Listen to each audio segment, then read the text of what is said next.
Wait, the Brewers had a grand slam in the first inning See, I didn't see that. I was setting Grandma up on I YouTube. was setting, yeah, because I got the ESPN app. I bought ESPN Plus, but then Well, should have told me it's not. you could use mine. I'm like, here we go. Fans trying to, you got to freaking walk through a tundra to freaking watch a game. Right. And actually, this one, they have it easy. And you're like trying to figure it out. True. I was watching it for a minute too. The Brewers offense, it's just, that's what I was most scared of. And I'm still nervous about it. Like, that's their weakness. So, right. Hopefully they can find a little bit. I mean, it's the time to be going through it if you can come out of it, but they need to come out of it quickly. So, all right, we're live. Got to check the levels. Let's check our levels. We're checking our levels.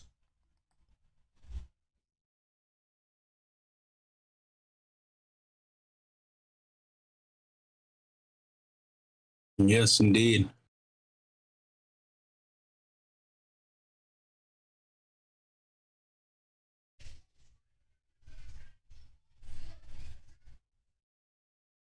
And then, yeah, I mean, we'll see how it goes, I guess. Oh, I got to turn this up so I can hear it. Yeah, it'll be interesting.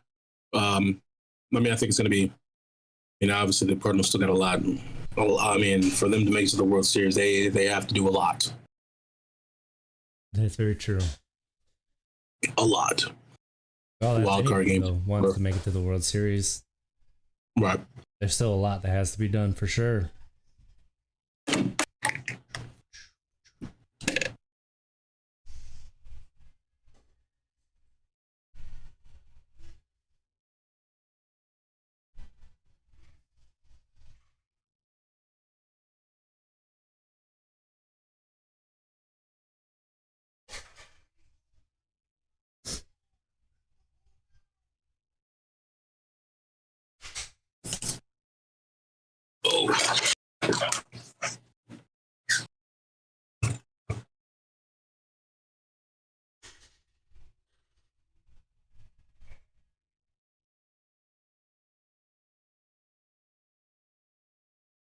All right, let's go.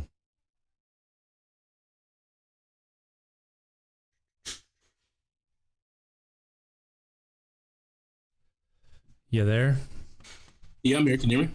Yeah, I just can't see you. Oh, sorry. All right. No, that's all right. Yep. Make sure my camera's still working. So, like, Discord wasn't working if I opened up the internet. Typical Discord. It's so weird. It was like, what is going on? It was not Discord. It was OBS. So, like, I had to click on Discord, then for OBS to like see my camera again. I don't know what's going on. I restarted my computer, did it all. So, I will read both of the ads then. Yeah. And we'll go from there. All right, sounds good, man. What's up, sports fans? Thanks. Oh, actually, before we get there, I got to hit record. Good catch, Monts. What's up, sports fans? Thanks for tapping into some Untapped Keg Sports, part of the Believe Podcast Network. I'm one of your hosts, RJ Zimmerman, here with my big pal. Ball belongs to Ball, Mr. Monte Ball, knows for the end zone himself. How you doing there, guy? Quite the introduction, man. I mean, I most definitely got to figure out how I'm going to live up to it now since I'm not playing football anymore. Ball belongs to Ball, so I got to figure out how that's going to work. Is walk into an end zone and then you got to take a video of yourself like taking in a big breath through your nose. Oh, I still got the nose. That's what it's got to be. Not a bad idea. But you gotta wear one of your old jerseys too when you do it. Yeah, good luck. Right. I don't know if I want to show that much of my body, my love handles. Well, okay. I hear you. You know what it's called? You know the freshman 15 exists. It's the COVID 25. So Right. Well, yeah, very true. All's been well though, man. I'm good. I mean, I'm in the hotel right now, down in the St. Louis area visiting family. And obviously, yeah, we want to stay on schedule to get this podcast going. I think we got a lot to talk about. A lot to talk about regarding sports. We're in the heart of it all. A lot of entertaining stuff that we're going to be sharing here. But how you doing, man? you know what? Can't complain. A lot going on. Feeling overwhelmed every once in a while. Feeling fine other times. Excited to see how this weekend goes because we're coming to the St. Louis area as well. Yeah. So I'm loving the new place. There's so much to do. But I guess let's get to it. This podcast, part of the Believe Podcast Network, is brought to you by Balance 7. So I don't know if you heard, but apparently former NBA player Lamar Odom may be returning to professional basketball in Spain soon. Apparently he's going to try out for Paul Gasol's team. He's been taking a new product he owes the credit to, Balance 7. Balance 7 is a pH balancing alkaline supplement drink. It's like vitamins or supplements in liquid form. Just 1 ounce a day, 3 times a day, and in a week, you'll see the effects. You can see how Balance 7 has helped. And right now, if you go to balance7.com, that's balance, the number 7.com, and use the promo code BELIEVE, BLEAV, you'll get $10 off their 32-ounce bottle. The bottle lasts 11 days, which is the perfect amount of time to feel the pH balancing drink go to work. Again, that's balance7.com and use the code BELIEVE at checkout. If it worked for him, it can work for you too. Untapped Keg Sports is also brought to you by Bet Online. We're back, better than ever. All eyes are on the gridiron as teams are back on to start another football season. As always, Bet Online is your number one spot for all the pro and football college action this season. With a new updated site and interface, even more odds, props, and contests, Bet Online continues to be the number one source for everything football. Head to the website or use your mobile device to sign up to receive your 100% welcome bonus. That's double your initial deposit just for signing up. Don't forget to use the promo code NFL100. That's NFL100. Bet Online, the fastest and easiest way to bet all your favorite sports. Bet Online, your online sportsbooks experts. And remember to bet responsibly if you do that. Know the warning signs and have fun. Right. Absolutely. Absolutely. Great job there reading those sponsors most definitely. It's important stuff, man. And I think it's as you already just stated right there, it's important that we mention as well. Yeah, bet responsibly. Understand that if obviously the betting is impeding on your relationships, your work relationship, all of the above, please reach out to us. We can connect you with Gamblers Gambling Anonymous, or obviously you can reach out and tap into that resource yourself. But bet responsibly. Most definitely. Be safe, be smart. And if you're feeling anxiety over it or you're not having fun, that's probably a sign that you have an issue. And if you can't stop, definitely reach out. Yeah, absolutely. Well, let's go and get into it, man. Let's go ahead and get started. Into it. Not a lot. We're in the heart of it.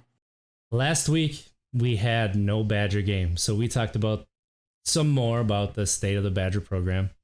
This week, I would say it's the biggest game of the season so far, even bigger than Penn State. It's the one that everybody was looking forward to. Wisconsin versus Notre Dame. Yeah. At Soldier Field in Chicago. How excited are you to watch this football game? I'm excited. I'm thrilled because I think right now. I think currently Notre Dame's at 12 right now. Maybe off a couple numbers. I'm pretty sure they're 12 and we're Badgers are 18. So it's an important game. It's an important game, obviously, to possibly get to that point of cracking the top 10 again. Obviously, it's not going to happen if we win. But obviously, we need, in order to get to being ranked in the top 10, we have to obviously get past the 12th team here, that being Notre Dame. It's going to be exciting, man, because honestly, when you think about it, when you look at both teams can arguably be, very similar. So the Badgers, of course, losing to Penn State, close game. Penn State's looking like a really darn good football team. So if that's the only loss that the Badgers have for the rest of the season, that's a pretty darn good season, because Penn State's looking like they're trying to make some noise to get into some college football playoffs. They're playing some darn good football, and then obviously coming back and playing, an easy team, Eastern Michigan. Obviously didn't learn much from that game, but obviously coming out with the victory is important. So we're now 1-1. But when you look at Notre Dame, this team has scraped past, barely have gotten past both of their opponents that they have played. That being a Tulsa team too, right? Not Tulane. It was a Tulsa too. What was the team? Tulane? I think it was Tulane. I can find it quick. Was it? Yeah, check it out. I think Tulsa or Tulane, but either or. Anyway, this team that they most definitely should not have actually, you're wrong on both. It's Toledo. Toledo. Jeez, Toledo. I knew it was a T team. I don't know why those two names were popping in my head, but Toledo. This is a team that they most definitely should not have struggled with, and they struggled with. In the first game of the season, they struggled with that team as well, too.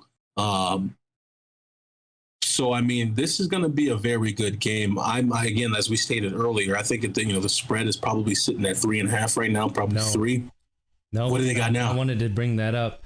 Are you ready for this spread? I cannot believe this. This is perfect. Yeah.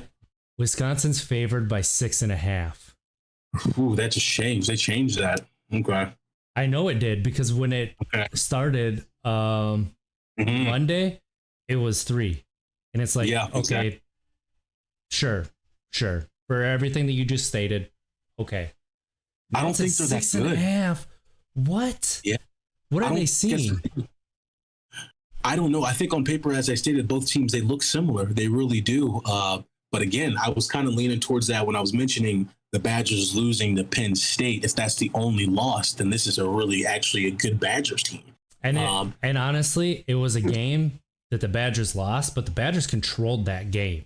Exactly. So were we too hard on the Badgers?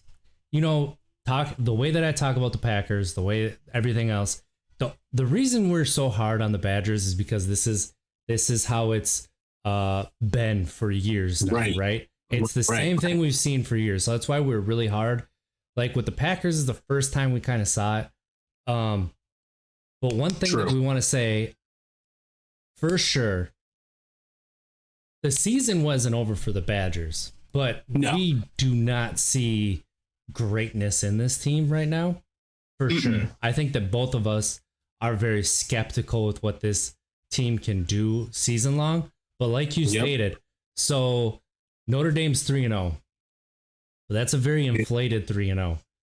Their first game of the season, which was supposed to be a good team, was against Florida State. They had to go to overtime to beat Florida State. Florida State is 0-3. Florida State just lost to Jackson State in week 2. Jackson State. And then they just lost to Wake Forest. And neither game was particularly close. Florida State's not a good team. What happened to Florida State? I don't know. Exactly. Not a good team. My goodness. So you look at that, you take that into context. Another reason that this game has such meaning, and not just because it's a couple storied programs, right? Meeting kind of like mirrors of themselves, except for Notre Dame obviously has had more success as a program. But Jack Cohn coming back, facing the Badgers. His stats. Have you seen his stats through 3 games, though? Sure, Notre Dame hasn't looked great. Let me read these stats to you. 828 yards, 8 touchdowns, and 2 interceptions in 3 games. My man is playing some football. Jack Cohn is making a statement. Yeah. I mean, 63% completion percentage. You would kind of want that to be a little bit higher, but goodness gracious, those are numbers. Yeah, sometimes it's not all on the. Yeah, sometimes it's not all on the quarterback. Sometimes you put it in the red basket and they can drop it. The thing is, I wanted to touch on a little bit what you said earlier, where it's this: were we too hard on the Badgers? I think that we were exactly our takes were appropriate because here's the thing: they controlled the game. They played decent football. I mean, obviously, other than their mishaps. But here's the thing: you've marched the football down the field multiple times, and you get in the red zone and can't score. That's you just fans need to be hard on you for that because I mean, you did all the hard work each drive of getting down there. Now you only got 6 yards to go to score a touchdown. You gotta put the ball in the end zone. That's the whole point, obviously. And you did all the work to get down there, and you got to finish out the drive. So they had multiple opportunities to win by 2 scores against Penn State. But yeah, still, your point is most definitely made where they still controlled the game against a darn good Penn State team. So yeah, Notre Dame is not looking like that great of a team, scraping past Florida State, scraping past who they have week 2, Toledo, and then week 3, who they just beat. Can't even think off the top of my head. But goodness, I saw the game a little bit too, and honest? I just just looked it up. Purdue. That's right. And it was close going into the second half, and then they pulled away a little bit. But that is something that you and I stated after game 1 was that Wisconsin might struggle with Purdue. And Notre Dame just beat Purdue by 2 touchdowns. Right? So they won 27-13. But Notre Dame barely beat a Florida State team that lost to Wake Forest. And one thing you and I stated after the last game was, it was Eastern Michigan. They dominated that game as well they should, right? We learned nothing from that game because you can't learn something about a team from that type of a game other than you did what you were supposed to do, right? There were some red flags, I think. I think there were some things that we both wanted to do better. You're trying to find your identity. You just had 2 weeks to prepare for this game.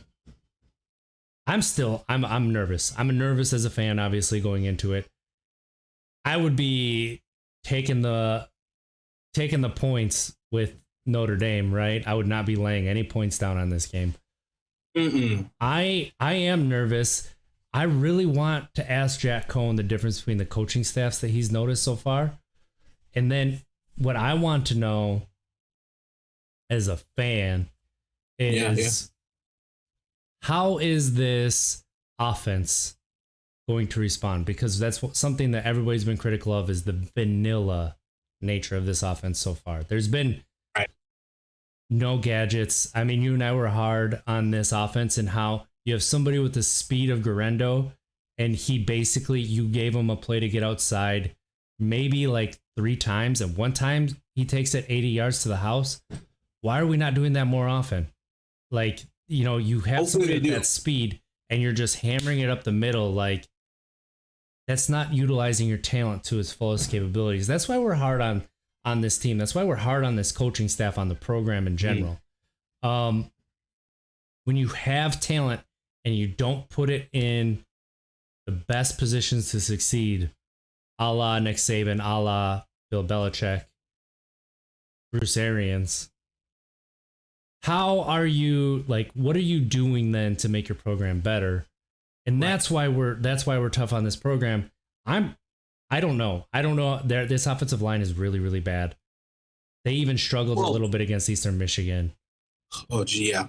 I mean, the thing to answer your question there, it's exactly what we stated before, but I want to dive a little bit deeper into that, where it's where you have these coaches, right, who typically go by the saying, don't fix what's not broken. The whole Wisconsin identity, I formation, power, gap schemes, play action. That's it.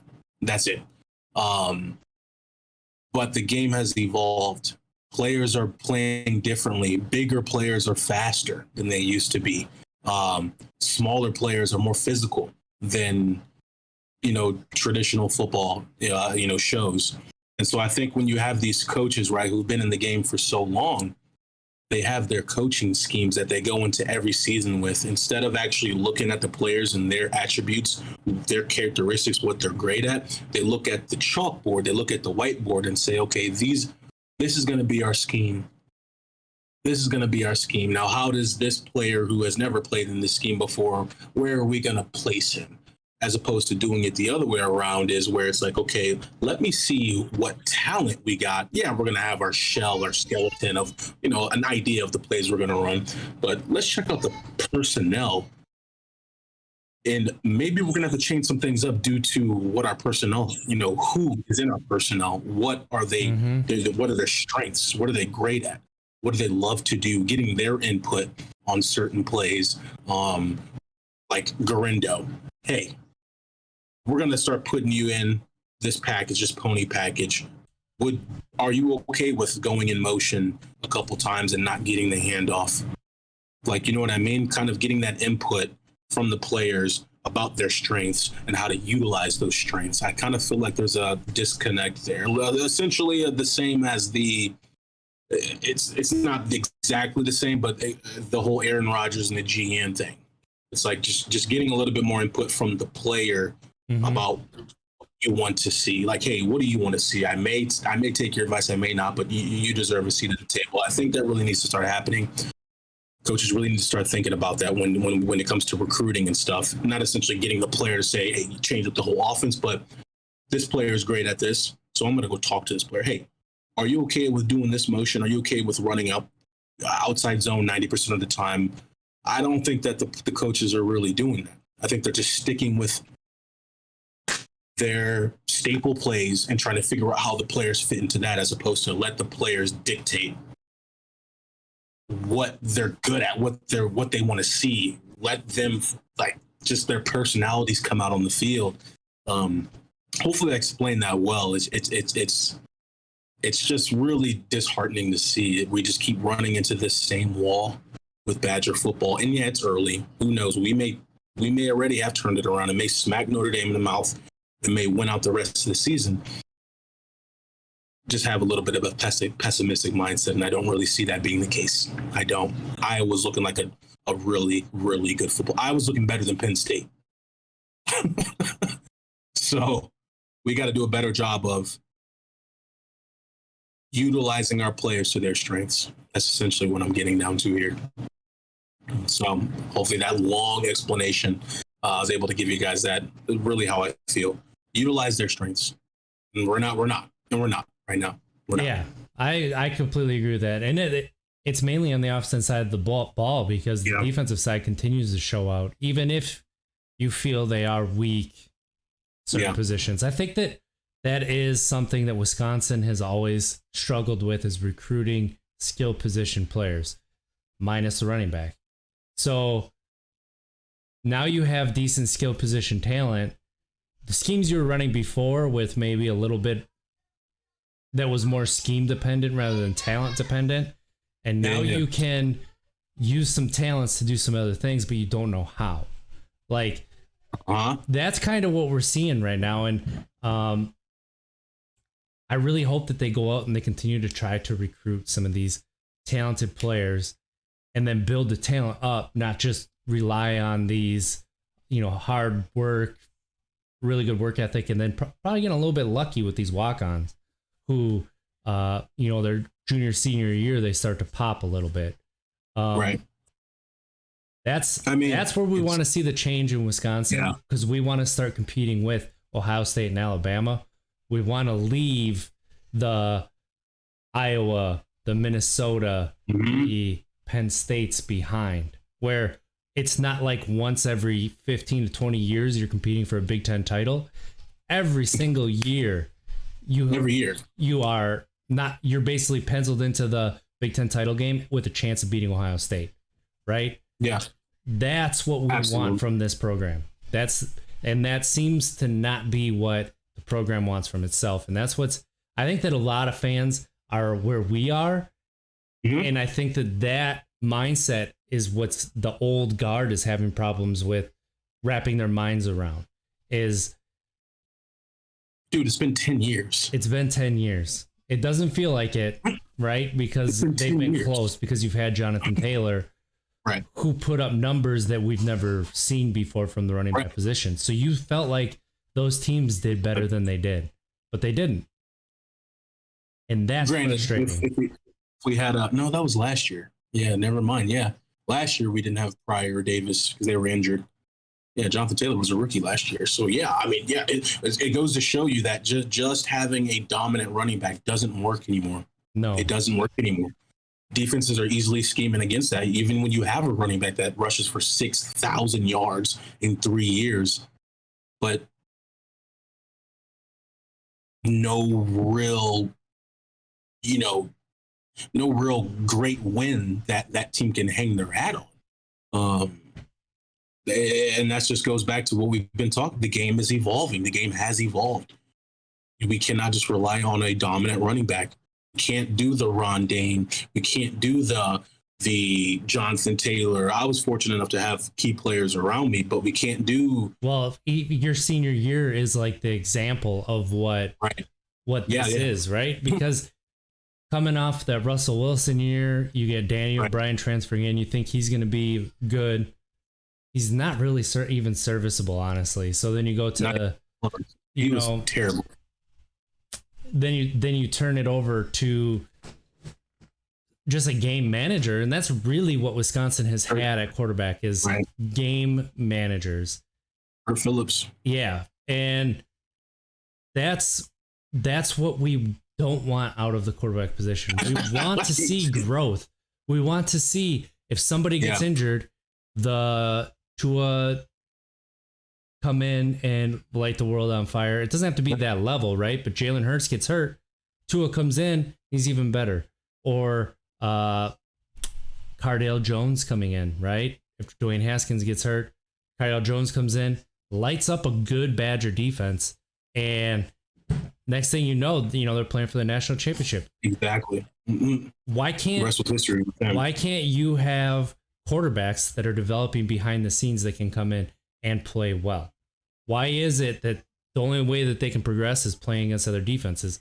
That tells me that you're not coaching these players up, that you're relying on them to get better on their natural progression through game time, which that's not what you should be doing. You should be getting better in the film room, in the practice, practicing, off the field stuff is where you should be getting better, not just in a game. That's why you practice. You don't practice. Absolutely. You don't practice to keep doing what you're doing and not losing it. Keep practice to get better. Mm-hmm. I mean, here's the thing. I try right there. I was trying to picture myself as a quarterback recruit in high school, right? And I get an offer from the University of Wisconsin-Madison. I mean, let's say I'm doing my research, I'm doing my homework. What is a quarterback that's come out of this program that you would want to be like? And we can't say Russell Wilson. He is a one-year transfer. That doesn't really count. Although, yeah, his stats count, absolutely. But when we talk about the traditional Wisconsin football, what is a quarterback that you can emulate, that you would want to say, I want to be like that quarterback? Who? As a quarterback recruit, who? Honestly, and you're going to laugh at me, Jim Sorgi, who was a career backup in the NFL for 16 years. But that's it. Exactly. that's the point. Exactly. But the point proven. You got to go so far back to where these kids are going to have no idea. Yeah, you never even knew who Jim Sorgi was. Yeah, some of these kids don't even know who I was. That I played running back. It's these guys don't There's know. There's a lot of truth to that, and that's crazy to me. But there's a lot of truth to that they won't remember you even, or even Melvin. They won't even remember Melvin. Mm-hmm. No, that's just the natural progression of obviously age. But point proven is if I'm a quarterback recruit. Because here's the thing, when I was recruited by Wisconsin Badgers, right, I had no idea where Wisconsin was at. I really wasn't into college football. I was more into pros when I was playing high school football.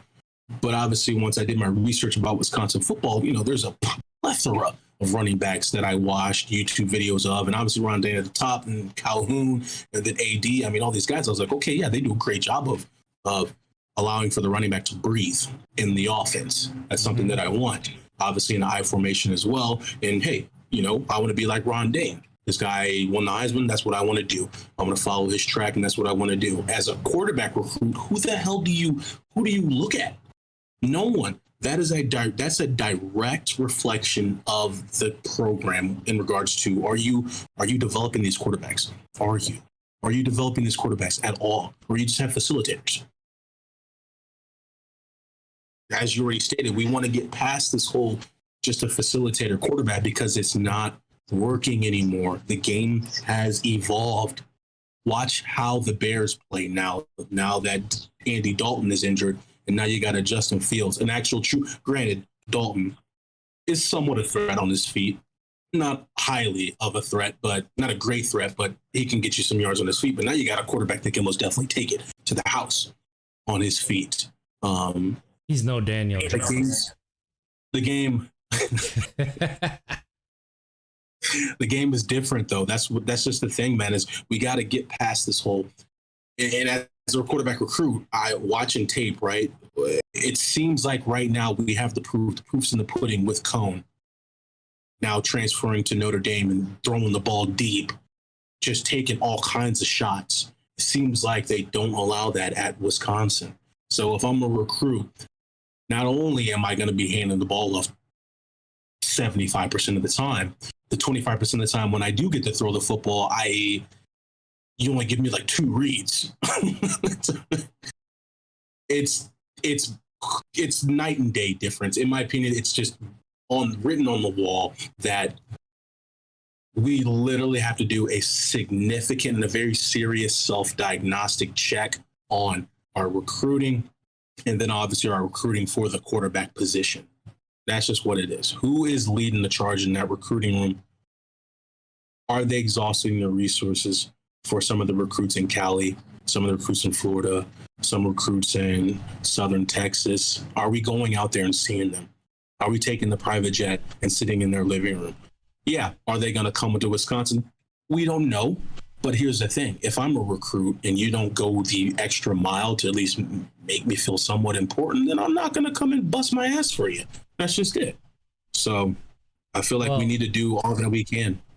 And then that just leads to the saying, you miss 100% of the shots you don't take.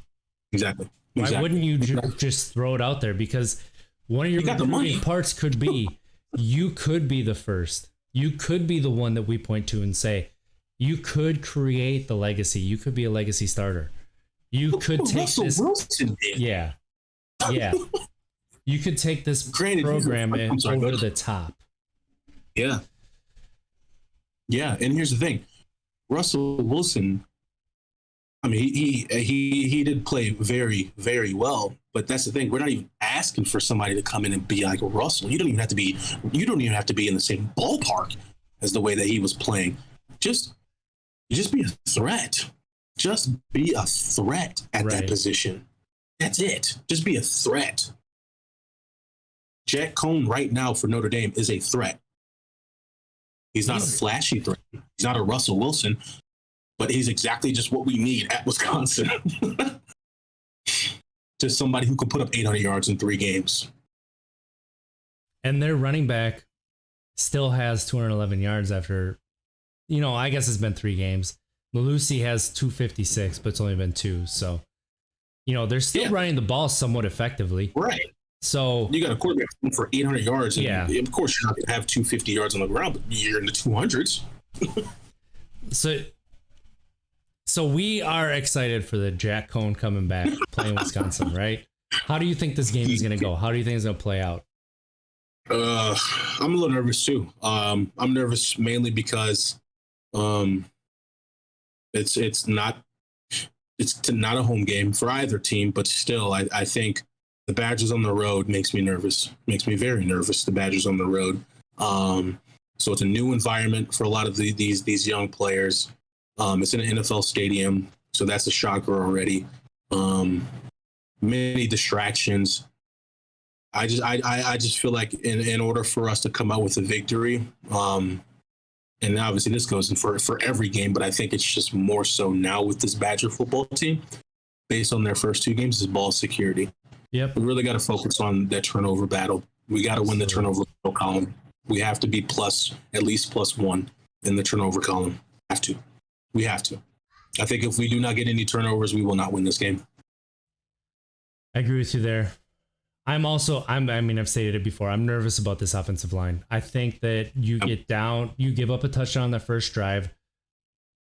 You start to try to make plays with your defense. You are susceptible to another quick strike, right? Which is what happened against Penn State. Your defense tries to make a play to create a turnover, and you end up giving up something. Now all of a sudden you're throwing that ball, and even when on your first drive, I don't know if this offensive line is going to get any push. You see it when you get to the red zone. There's no push. There's gimmicks. Zero. It's gimmicks to get into the end zone, and that makes me nervous. However, maybe they've heard the talk and they have something figured out. Maybe they're like, this Guerrero kid is pretty fast. Maybe we should run some motions and maybe fake a couple jet sweeps, running some dives, and then give it to him, and then all of a sudden he goes. Maybe they decide that, hey, we need to call some different plays to put these guys in position to make some plays. If I got a player whose speed is at a 99, this is literally what I'm doing in the playbook. The playbook room, in the film room. I'm going to be like this. Hey, I'm going to circle him with the laser when I'm talking to the offensive coordinator and the other coaches. I'm going to be like, I don't give a crap how we do this, but we're getting him the ball in open space. Period. Maybe a pitch. I don't know. Period. Give him the ball in open space. Here's the thing, RJ. If I do not see Guerrero getting carries in this game, not a significant amount, but a good chunk, of some outside zone, maybe some sweeps. That's what I was going to say. If we see 3/4 of his carries in the 1 or the 2 gap, right? I got problems. I got massive problems with this offense. And that's what I'm wondering if they might finally bust out the playbook and call some plays that aren't just like these little, the vanilla. These plays that we expect, what we have seen. If they do that, they could put some points up because obviously we've seen this Notre Dame defense can be had. This is a big game for Coach Chris in regards to the program as well. This is a big booster game too. Yep. Those boosters. I mean, obviously Notre Dame's got money, private school, but this is a big booster game in regards to funding. Also for Coach Chris' career too, I think, because Notre Dame is, again, they're not playing the best football now. It's still early, but it's still a decent program, pretty good program actually, more than decent. So this is a big game, man, and then obviously we'll stay tuned to see what the heck's going to happen. But we know what should happen. We know what they need to do in order for the outcome to be favorable for the Badgers. Let's just see if they do it. A lot of people have been extremely excited. This is the week they've been waiting for since last year when it got canceled. I'm excited for the game. Even I hope it's not going to be, but I could see this being another Penn State game where it's really ugly and boring to watch. And basically when you're watching the whole game, you're punishing yourself because you're watching the whole game, right? They're going to throw it deep. How do you think this? Well, so did Penn State. They're going after Nelson. What do you see? What do you see? Yes, they are. How do you see the final score coming out? You think Wisconsin survives?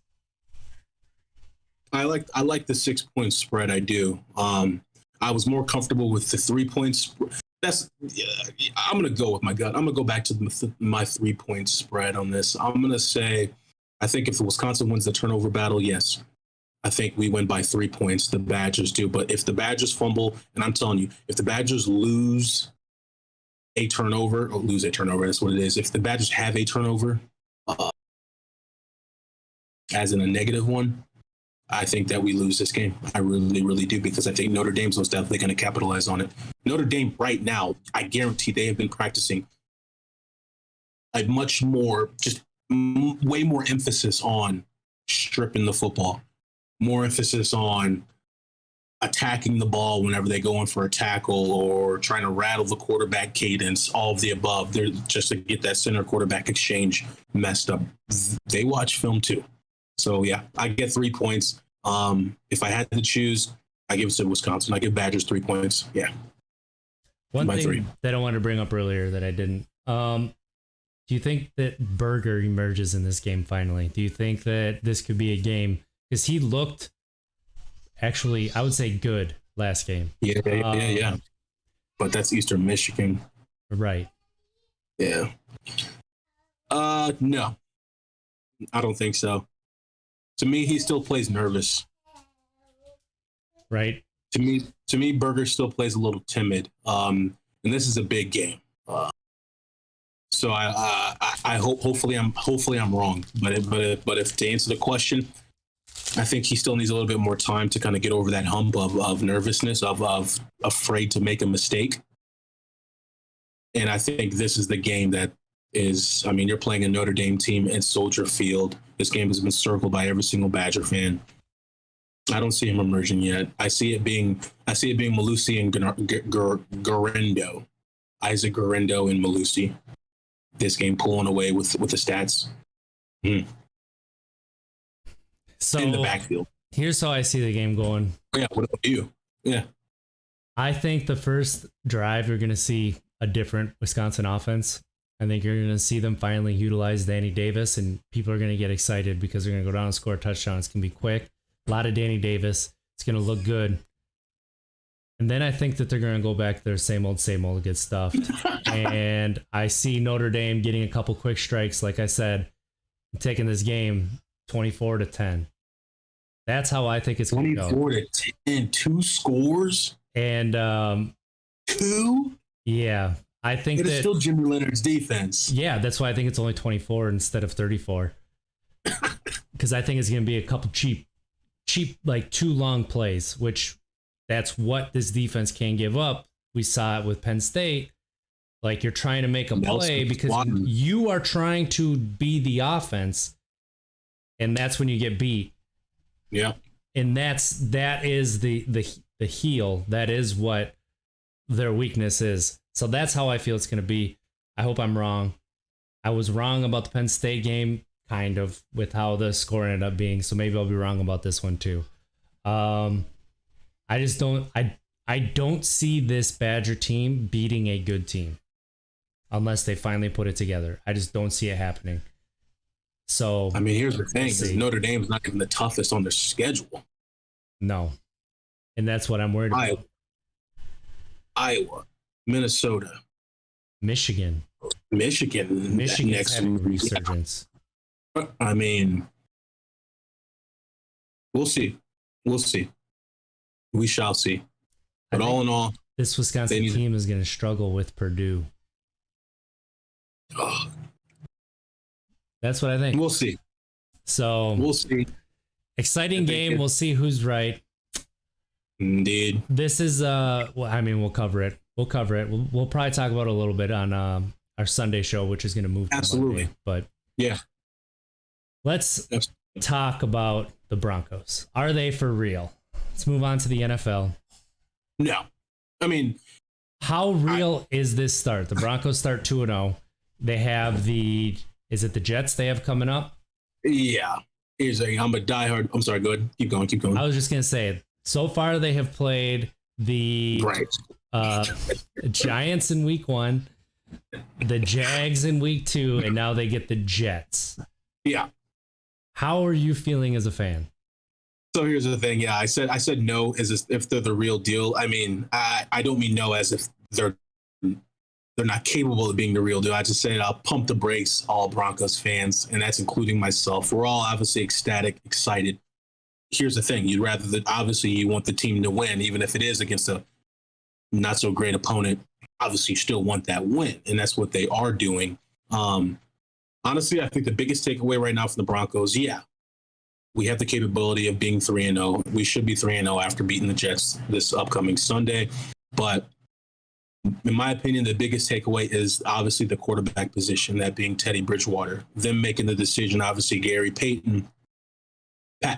Yeah, I'm saying his name correct. Yeah, Yeah. the GM of the Broncos making the decision, obviously, to sit Drew Lock. Making the decision to go for Teddy Bridgewater and then sitting Drew Lock, letting them battle it out in preseason and making the decision to go with Bridgewater. That was obviously been the biggest question mark for the Broncos the last 5 years, 4 years, or what have you. Who the hell is going to be the next quarterback? Drew Lock stepped in, didn't do it. Obviously, now they went with Teddy Bridgewater. So my biggest takeaway from the first 3 games of the Broncos has been that position. And in my honest opinion, I think Teddy Bridgewater is playing some really good football. Yeah. Again, not so great of teams, but when you talk about great quarterback play, it comes down to decision making. He's making some really good decisions with the football, more times than not, I shall say. He's not perfect, but his decision making is what's making me feel comfortable. The way that he's protecting the football, the way that he's obviously scrambling, but still making smart throws while scrambling. He's playing some good football, man. And I'll say this, I'll be the first to say this. As a Broncos fan, he's playing way better than I ever intended for him to be playing, even if it is against even if it's against 3 teams that aren't so great. He's still playing above than I thought that he would play. Here's my question for you then, pivoting off that. Has this defense lived up to expectations? Broncos defense? Yes. Yes. You think it has lived up to expectations? I think so. I think so at the current moment, yeah. Because here's the thing. I think Saquon Barkley, yeah, he's still a little beat up, but it's still Saquon Barkley. If you go back and rewatch that Giants game, I mean, this man had some room to make some things happen, but that Broncos defense, that pursuit was just so fast and so crucial and brutal to where that he was not capable of escaping. I mean, I think Barkley on those runs against a different team, I think it's a completely different outcome. So to me, I think that this defense is playing some good football. I hate the news about Chubb. I hate that news. I really, really do, mainly because I think Chubb's future is obviously still looking bright, but these injuries, of course, are making that to be a little bit more questionable. Why don't we tell everybody what it is? Nick Chubb? Yeah. Yep. Or not Nick Chubb. I always say Nick. Yeah, I always say Nick Chubb with Bradley Chubb. Is it his ACL? Yeah. Is it? That's the thing. Is I'm sad for him because we got Von Miller is at the same age now that DeMarcus Ware was at whenever we got DeMarcus Ware. Von's obviously only getting older. Chubb was supposed to be the next guy stepping in. Chubb can't stay healthy. So obviously Chubb knows what's going on upstairs, what they're starting to think. Maybe they need to start shopping for the next Von Miller and possibly trade Chubb or get rid of Chubb. Those are all things that Chubb is thinking about, and that's just disheartening news with him. But outside of that, still Shelby Harris, still Von Miller, there's still Jackson back there, still Simmons. I mean, this defense is still flying around and playing some good football, but they have been playing against inexperienced quarterbacks. They have. That being a Daniel Jones, that being a Trevor Lawrence, and now it's going to be against a Zach Wilson. So they're doing what they should be doing. Let's just see them do that against the Chiefs. Let's see them do that against the Chargers. Let's see that. So all in all, an ACL, it was an ankle injury. I thought it was his ACL. Nope. I must have got that mixed up with somebody else. But yeah, he's injured for sure, and that's just not good news. Not good news at all. Come back this year, so that's good. It is, yeah.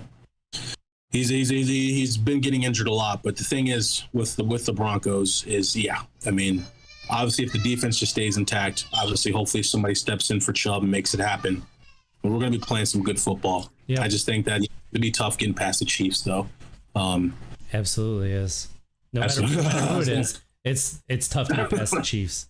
Yeah. So honestly, not really much yet to talk about with the Broncos because Giants, Jaguars, Jets. It's like playing Eastern Michigan 3 times in a row. You're not really learning too much, but at least my biggest takeaway in this segment real quick about the Broncos that I want to hear about these Packers is Teddy's doing what we want Teddy to do, what we hope for Teddy to do, making great decisions with the football and bringing a little bit of padass, whatever the saying is, to that quarterback position, becoming a threat. So we just got to keep it going, man. We got to keep it going. So before we move on to the Packers, Before we move on to the Packers, D Rose asked in the chat, are there any surprises to the start of the year? The Panthers are 2-0. Is there anything else that surprises you? Surprise to the year.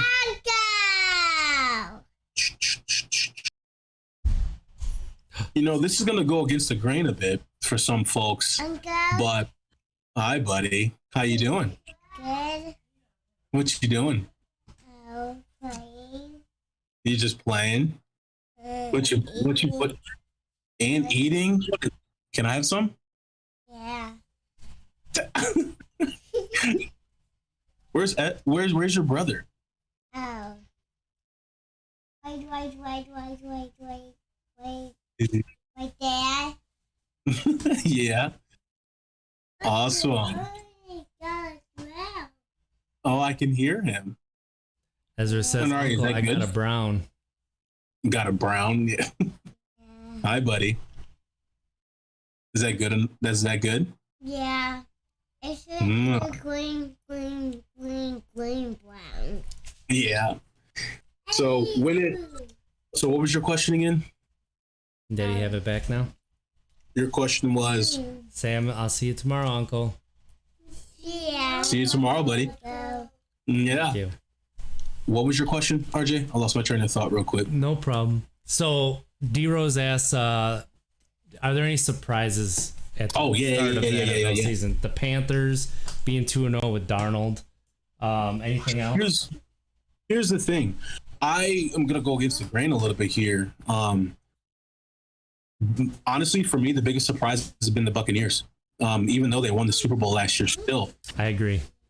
The way that they're playing right now is if they have not missed a step. Because here's the thing: when you look at the game of football, the teams who win the Super Bowl the following year, they typically, obviously, you have your anomalies. You have the Broncos back in the '90s going back to back. You got obviously you got the Patriots, but usually these teams, when they come back off of a Super Bowl win, right? A lot of these players, they disperse. They're not with the same team because they balled out that final year because they knew they had to ball out to get picked up, obviously, on another contract. So obviously, by balling out, a byproduct of that is making it to the Super Bowl and winning. I'm surprised by this Buccaneers team because the way that they're playing football right now is as if they already have solidified their seat at the ship. And that just is not what I was not anticipating. And I wasn't. What about you, man? I wasn't anticipating them that. Playing at the level they're playing surprises me. I think. Yeah, they're playing really good. I'm not gonna lie. So the Panthers played with a lot of effort last year. They were very bad when they played the Packers last year, and that defense, even with a lot of young people, they played really hard. So I am surprised with how good that Panthers defense is. I'm not surprised with how good the offense is. And as far as anything else, I mean, it honestly, nothing really has surprised me that much with these this year. Maybe the 49ers injury problems still being there surprises me because what have they had? 5 running backs go down? I mean, it's the same with the Ravens that they've had so many running backs go down, but I don't know if there's been a lot of surprises for me though. Not really. Not a ton. It's still early. It's too early. Right. It's way too Here's early now. one of my biggest surprises transitioning. How bad this Packers defense is. So, okay, I think I'm going to go try out for cornerback for the Packers because it seems like how many more mistakes do they need to see before making a decision from Kevin King or about Kevin King? I don't. And it's not just Kevin King. It's not just Kevin King. It's not, but as we were texting each other about him, he almost let up a right before half touchdown. Yeah. The only thing is he was actually good in coverage on that play. So if he'd have caught it, that was an unreal almost catch by Cephas at the end of the first half. But what happened before that, what's happened, it's the corners. Yep, Daddy will be out in a minute, okay? It's the cover two. It's the cover two man. Cover two man. They keep doing that. It's not working. A lot of people raise their eyebrow at the hire of their defensive coordinator because he was mediocre at all their stops, and they were a top 10 defense last year. Every year under Mike Pettin, they got better. I thought Mike Pettin was thrown under the bus in the 49er championship loss, and then last year in the Buccaneer championship loss, when it was really the offense that you were not in a position whatsoever to win those games because of the offense, right? Yes, you gave up some long touchdowns. Yes, you could not stop them. You got 3 turnovers on Tom Brady, and you could not capitalize as an offense to take those. Like that is, and then to say that the momentum was going to swing, you get 3 turnovers, that momentum should have swung, right? That is my problem. And then you hire a coach who comes from the Rams, great defense, great defensive coordinator there. So maybe he's going to bring some of those principles over to the Packers. Their defenses, we've had some historically bad defenses in Green Bay the past 10 years. This defense is the least watchable. The least watchable of any of those defenses. Getting torched. You have all pros on this defense doing nothing. You have talent on this defense. You have most of this defense that was a top 10 defense last year back. And they are constantly not just getting like beat in the run game, but there's effort questions. There's obviously scheme questions. And then there's a report that at halftime, you were down at halftime to the Lions. And it's not because your offense didn't play well. Your offense, 2 of the 3 possessions, scored a touchdown, right? You are giving up chunk plays to this Lions team. And finally, the head coach has to go to the defensive coordinator. Your offensive-minded head coach goes to the defensive coordinator and says, you either need to get pressure or you need to drop back in coverage. Pick one. That's reportedly what happened at halftime of that game. Now, don't get me wrong. They made some adjustments at halftime and came out and stopped the Lions. That is a positive. They did something different. And what they did was they put Alexander one side of the field, kind of put him in the slot and said, just take it away. Basically the Jalen Ramsey role. Just finally said, go ahead, Jair, you do your thing. And he did. And then they put Eric Stokes in the outside, King on the other side, because there was some miscommunication going between Stokes and King. And then they both played well on the outside after that, especially Stokes. Stokes, I mean, the jury's still out, but he looks like he could be a solid cornerback in the NFL, and that's what you need. So now you do that. You brought a little bit more pressure. We need to see a little bit more out of Rashawn Gary, but this defense is a problem. Aaron Rodgers made the offense.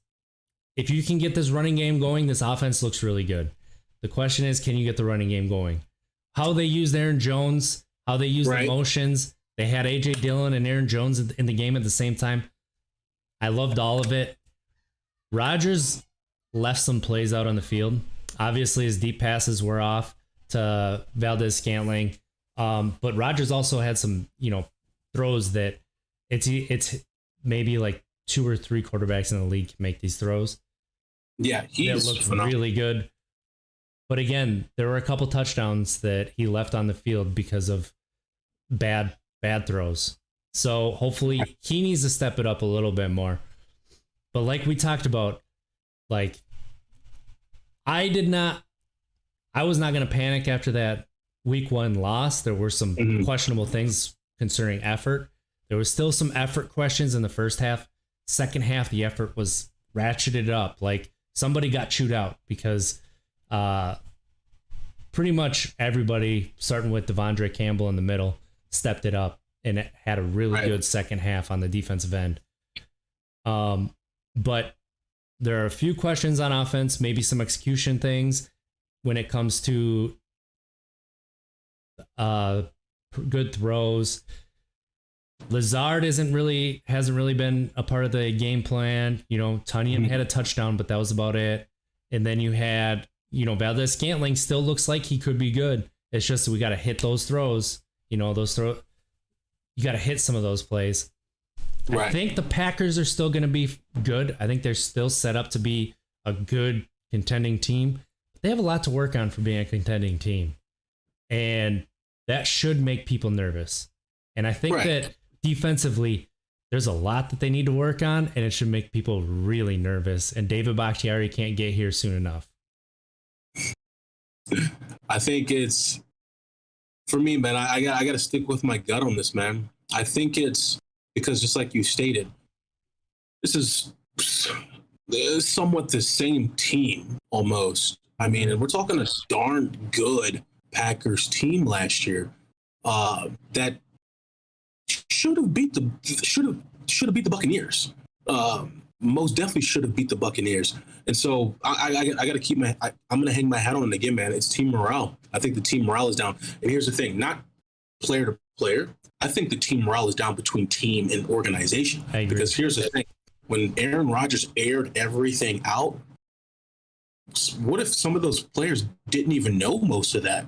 And so now, once he literally cleaned out the closet of all the crap that he's upset, why he's upset with the organization, by how they let some players go, not getting his input on who to bring on the offense. So letting all of that out, now these players are like, hold on. If they're treating Aaron Rodgers this way,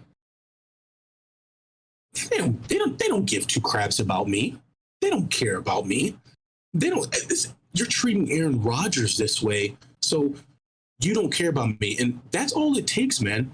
That's all it takes, is that little bit of a cancerous cell placed inside that locker room. And I apologize. I'm not cancer is obviously very serious things, but just for lack of a better explanation here, it's just very disastrous it can be. Just that little bitty seed planted in that locker room can be the downfall of an organization or of the team's ability to play, because now they're like, yeah, I'm sure they still want to play hard. They still want to win, but they still have that in their mind. It's like, you guys are treating Aaron Rodgers that way. You don't give a crap about me. You don't care. Right. So we're just out here, we're just bodies to you. And that, in my opinion, is what's going on right now. I think once he aired all of that out, because he knows this is his last year in that uniform, so he's like, screw it. I'm telling them everything just to protect these players who still got a couple more years on contract with you guys. Now those players are questioning, do I want to stay here? Do I want my agent to fight for a better contract with the Packers? No. So that's my take, man. I think I still hanging my hat on it. Team morale, I agree, with the organization, I think, is to shit now. Excuse my language, but I think so. It's true. So this week they'll have a good test in the 49ers. We'll see where they come out. I have a feeling they'll be more ready for this game than they were for the first two. I don't know why they weren't ready for that Saints game the way they were. Part of it might have been the preseason, working through some jitters.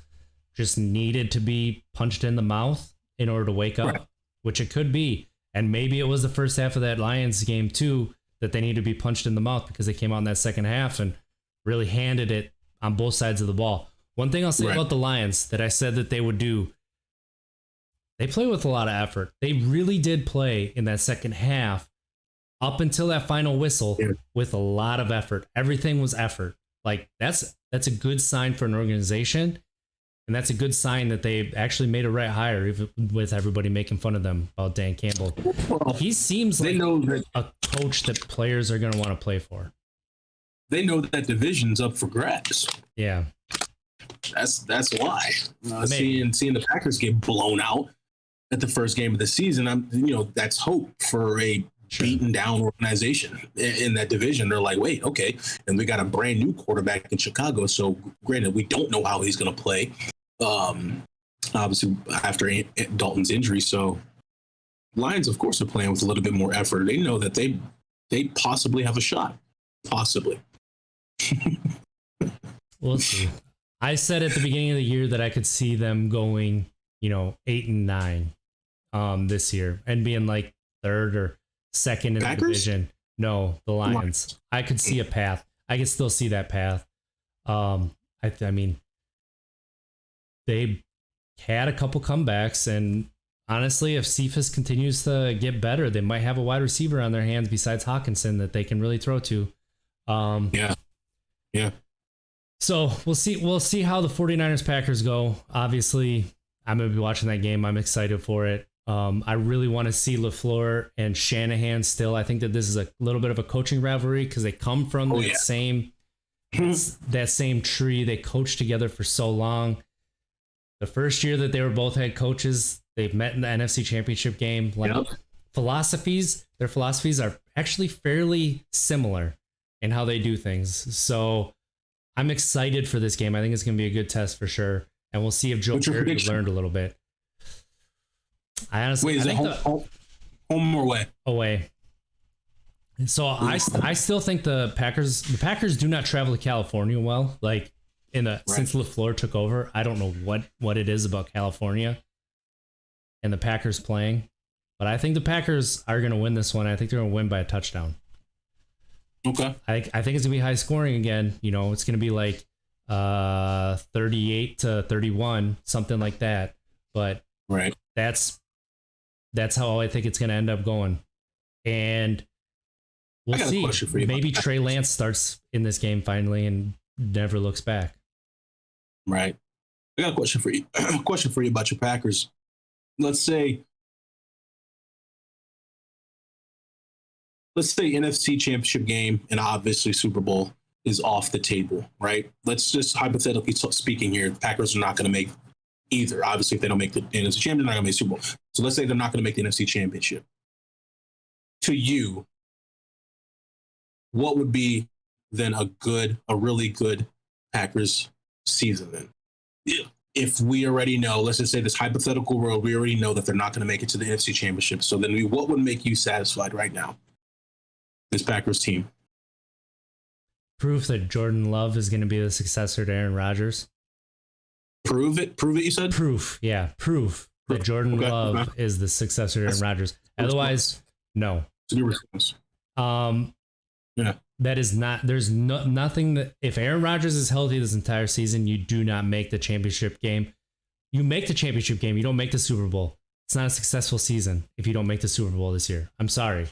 If it's Aaron Rodgers' last hurrah, which everybody thinks, and it seems like it may be, I'm still not 100% convinced. But if it is, and you do not make that Super Bowl, it's a disappointing year. Okay. I think the only way that you can be successful then is, you have proof that Jordan Love is going to be the successor and take over after Aaron Rodgers. But that's a good spot to end right there. It is. I got to get going. My kids need a haircut. That's a brilliant response. Brilliant response. Appointment scheduled, and that was a really good question. You made me think really hard for that one, but I think it's important because Packers fans know, like, you guys, and I'm not taking a jab here, but you guys do get to the door and don't get through it. Yep. This season right now, it's looking like you're going to be struggling to even get to the door. Yeah. So it's like, so then what would be a good season for the Packers based on them getting blown out week one and early struggles with a beat up Lions organization? So what would be a great response? Good response. Yeah. All right. I'll let you take it away. So we've been Untapped Keg Sports. Find us at Untapped Keg everywhere. Look us up. Part of the Believe Podcast Network. Hit us up with any questions. Hit us up on Twitter. DMs are open. Check out our usual Sunday podcast. We're going to move this week's to Monday because we're going to be traveling. But, it's about mental health and sobriety and life around that. Thank you for tuning in. We appreciate all your love and support. Let's have a good weekend. And remember, it's supposed to be fun, so let's have some fun, everybody.